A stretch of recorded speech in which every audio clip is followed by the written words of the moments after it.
Assalamualaikum warahmatullahi wabarakatuh. Perkenalkan, nama saya Farezi.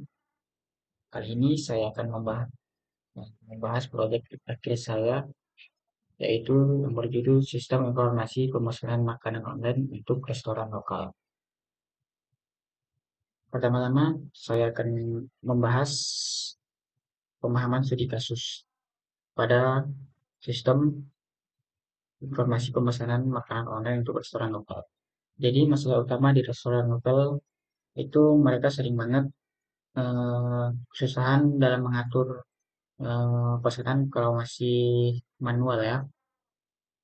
Makanya maka dari itu saya membuat sistem ini yang akan bisa nampilin menu secara real time, memproses pesanan dengan cepat dan eh, dan bisa memberikan laporan harian.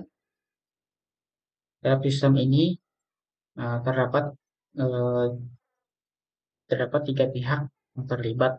Pertama itu ada pelanggan atau user, yang kedua ada admin restoran, dan yang ketiga ada pemilik restoran. Selanjutnya, sistem ini sistem ini menggunakan database yang bernama eh, restoran online. Setelah itu saya membuat beberapa tabel kayak tabel user, tabel menu, dan tabel pesanan. Nah, setelah itu saya membuat diagram ERD. Jadi diagram ERD ini dijelasin gimana entitas-entitas kayak pelanggan atau user, menu, dan pelanggan itu saling berhubungan. Dengan ini datanya jadi lebih rapi dan gampang diakses. Nah, selanjutnya seperti yang saya bilang tadi, saya membuat tabel user dengan kolom ID user, username, password, dan role. Nah, selanjutnya saya mengisi data-data tabel user ini dengan admin, itu admin 1, dan terdapat admin 2, dan pelanggan yang bernama Acen, yang sering namanya Acen, dan yang selanjutnya Melki dengan role pelanggan. Setelah itu saya membuat tabel kedua yaitu tabel menu dengan kolom ID menu, nama menu, harga, deskripsi, dan status. Setelah tabel dibuat, maka saya mengisi data-datanya. Di sini dengan ada nama menu nasi goreng telur, nasi goreng ayam, nasi goreng ayam tambah telur, es teh, teh hangat, dengan masing-masing harga yang sudah ditentukan. Dan selanjutnya saya membuat tabel yang ketiga yaitu tabel pesanan. Tabel ini gunanya akan merekap hasil-hasil pesanan yang sudah dipesan dengan kolom ID pesanan, ID user, ID menu, tanggal pesanan, status pesanan. Nah, selanjutnya ini adalah tampilan rekap hasil dari pesanan-pesanan. Nah, selanjutnya saya di sini membuat dan akses atau hak akses. Yang pertama saya membuat user dengan admin user menggunakan password admin underscore password. Nah, setelah user dibuat, saya memberikan semua hak akses atau all privilege ke admin user terhadap restoran online. Nah, yang selanjutnya saya membuat user baru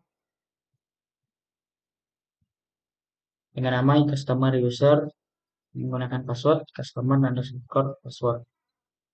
Di sini saya memberikan akses select kepada customer user terhadap restoran online pada tabel menu dan dan, dan juga saya memberikan akses select ke customer user terhadap restoran online uh, pada tabel pesanan.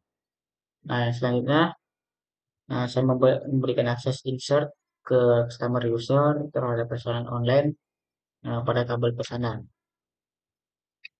Nah, pada gambar-gambar ini menunjukkan sebuah pengaksesan oleh customer user. Yang pertama-tama, sebelum masuk kita menulis MySQL min u customer user min p, dan akan muncul perintah memasukkan password. Maka kita akan memasukkan passwordnya customer underscore password. Nah, setelah itu jika ingin uh, jika pelanggan ingin melihat menu yang tersedia, maka dia akan mengetik select all from menu where status tersedia. Maka di sini akan muncul menu-menu nasi goreng telur, nasi goreng ayam tambah telur, dan ada es teh hangat dan teh hangat. Ya, harga-harga yang sudah ditentukan. Nah,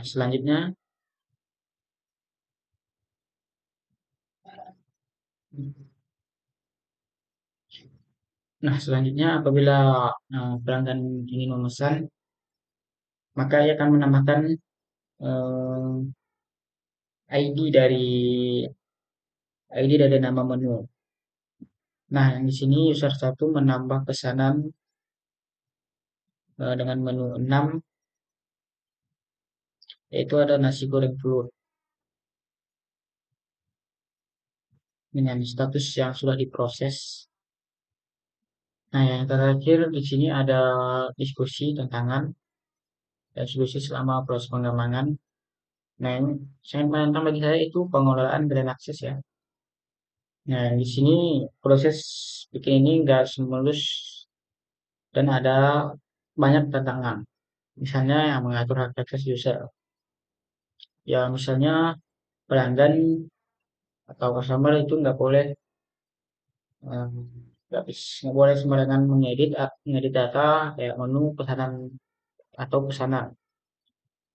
Nah, dengan solusinya, saya memberikan hak akses dengan menggunakan akses yang lebih spesifik terhadap customer. Sehingga customer hanya mempunyai akses untuk membaca data menu dan menambah pesanan.